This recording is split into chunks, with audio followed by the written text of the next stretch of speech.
مبارک فرمان سننے اور سنانے کی توفیق عطا فرمائے۔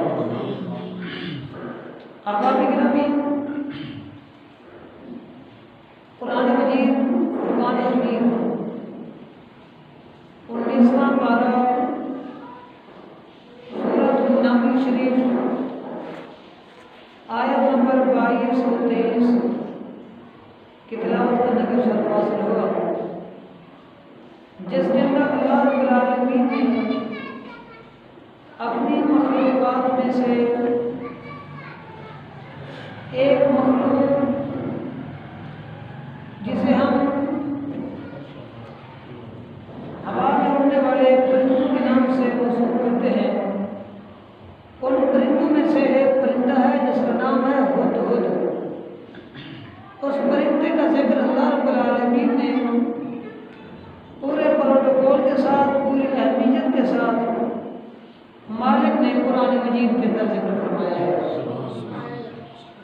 تو گویا آج کا موضوع بھی ہمارا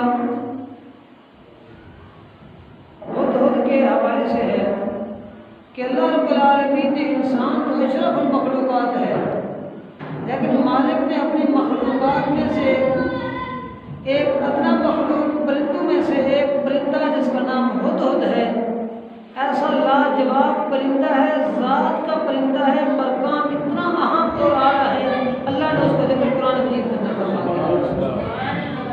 حضرات گرامی، اللہ رب العالمین کی بارگاہ عالیہ کے اندر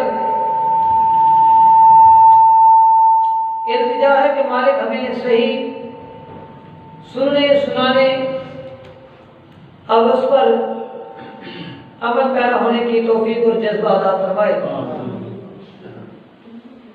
معاملہ کچھ اس طرح ہے، جناب سیدنا حضرت سلیمان علیہ السلام، یہ وہ پاک سلیمان علیہ السلام ہیں جن کو میرے مالک نے پوری دنیا بھر کے اندر حکومت لاجواب عطا فرمائی تھی۔ جناب سیدنا سلیمان علیہ السلام کی ذات ببرکات بیت المقدس شریف کی حاضری کے لیے تشریف لے گئے۔ حاضری مبارک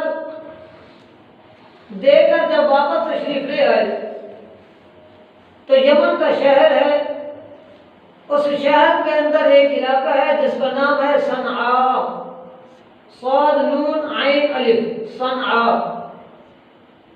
اس مقام کے اوپر آپ ٹھہر گئے اور اپنی فوجوں کا جائزہ لینے لگے۔ جناب سیدنا سلیمان علیہ السلام ایک ایسے لاجواب رب کے نبی اور خدا داد مملکت کے حاکم اعلیٰ تھے کہ اللہ نے صرف ان کو انسانوں پر ہی حکومت بھی عطا فرمائی تھی، انسانوں پر بھی ان کی حکومت تھی، جنوں پر بھی ان کی حکومت تھی، پرندوں پر بھی ان کی حکومت تھی۔ الغرض اللہ رب العالمین نے جو جو مخلوقیں زمین کے اوپر پیدا فرمائی ہیں، اللہ نے ان سب کے اوپر حکومت کا جو معاملہ تھا وہ جناب سلیمان علیہ السلام کو عطا فرما دیا۔ سبحان اللہ۔ یعنی کہ جنوں پر بھی ان کی حکومت کو ماننا، ان کی نبوت اور رسالت کا ماننا فرض۔ حشرات الارض ہوں، نباتات الارض ہوں، جمادات ہوں، نباتات ہوں، جس مخلوق کے ساتھ بھی تعلق رکھنے والی کوئی چیز ہے، ان کے اوپر یہ فرض عین تھا کہ تم نے میرے پاک سلیمان علیہ السلام کا کلمہ بھی پڑھنا ہے اور ان کے زیر سایہ رہے گا، زندگی بسر کرنی ہے۔ تو جناب سیدنا سلیمان علیہ السلام بیت المقدس شریف سے ہو کر واپسی آ رہے تھے۔ یمن کا شہر ہے، صنعاء کا مقام ہے۔ آپ نے کوئی دیر کے لیے پڑھو فرمایا تو آپ نے پرندوں کو ملاحظہ فرمایا، پرندوں کا جائزہ لیا کہ کس ترتیب کے ساتھ میرے بعد آ کے سر کھڑے ہیں، بیٹھے ہیں، کوئی غائب تو نہیں ہے، کوئی سستی کا شکار تو نہیں ہے، کسی نے کوئی لاپرواہی تو نہیں کی کہ رب کے نبی کے بارگاہ کی مبارک خیرات سے کوئی محروم تو نہیں رہ گیا۔